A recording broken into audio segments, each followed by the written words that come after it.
Beautiful time of year in neighborhoods all across Charlotte. Holiday lights and displays going up all over, but it's also a time for homeowners to be especially careful when it comes to electricity, the threat of fires. And here to help is Rusty Wise with Mr. Sparky. Good to have you back here this morning. Great, thanks for having me. Now, before we get into all this stuff you brought, I actually brought some stuff from home. I actually brought some work for you to maybe help me out with. So let's see. I'm gonna get the extension cord out here. So I got some of these, let's see, that's the wrong one. Let's hit this one first.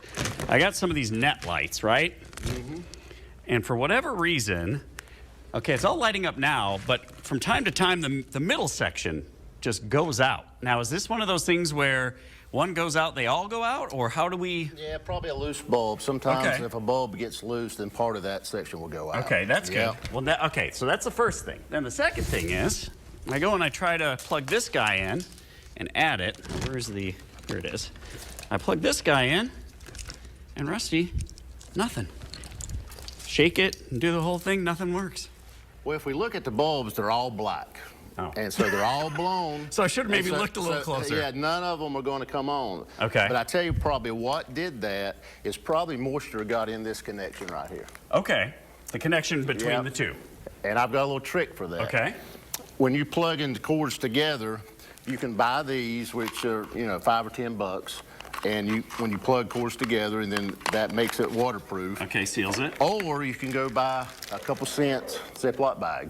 So where you connected those, just use a Ziploc bag so moisture doesn't get in there. More than likely moisture or rain got in that connector and blew all the lights. And probably at the time would have set off with the GFS too? Like if I noticed that maybe I had a pop or something like that? GFI breaker. Thank you. Yeah, and this is what the receptacle looks like. And a lot of times if it trips, a little red light will come on. Okay. And so when moisture gets in Christmas lights, it will trip these breakers, GFCIs. Okay. So you don't have to call us. You can go to your breaker or your receptacle and reset it and make sure the connections are watertight. Okay, and one other thing about that is you were mentioning water. Not all extension cords can be put outside, right? No, just like this is Stygia cord. This little tag that everybody tears off. It's got a label and it tells you whether it's rated indoor, outdoor, what the amperage is, the wattage, and that's very important to read these. Before you tear it off, at least sit down for 5 minutes and read this. Okay. And as far as your lights, what you can do is take a piece of cardboard or a piece of plastic and wrap it around something. As opposed to having the tangled mess I had. I mean, we had a tangled mess, and instead of that, just wrap it around something and you don't have that mess. And what about the Christmas tree itself? Because obviously there are concerns and dangers there, especially if someone has maybe a real tree at home. Real trees need to be watered.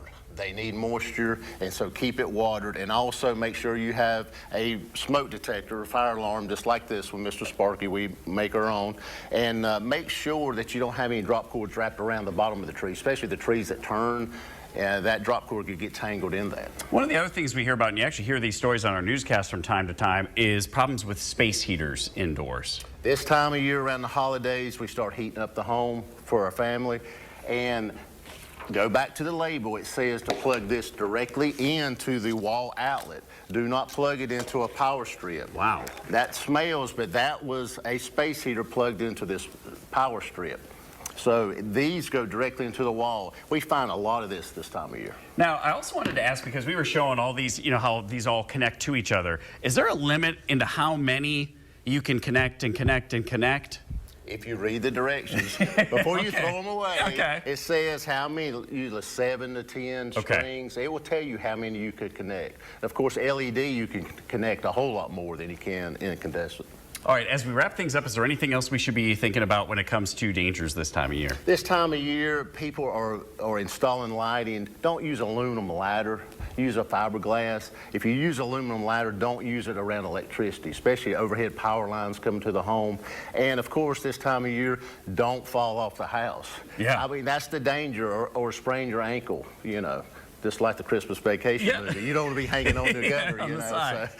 Well, and of course, if you have any electrical needs, you can call Mr. Sparky. The number is 704-323-8006. I might have to borrow that cardboard so I can get...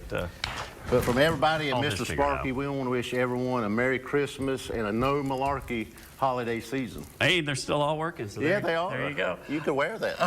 We'll get you an update on news, weather, and traffic coming your way Right after the There break. you Yeah, go. like a cape. Like a cape. There you go. Superman.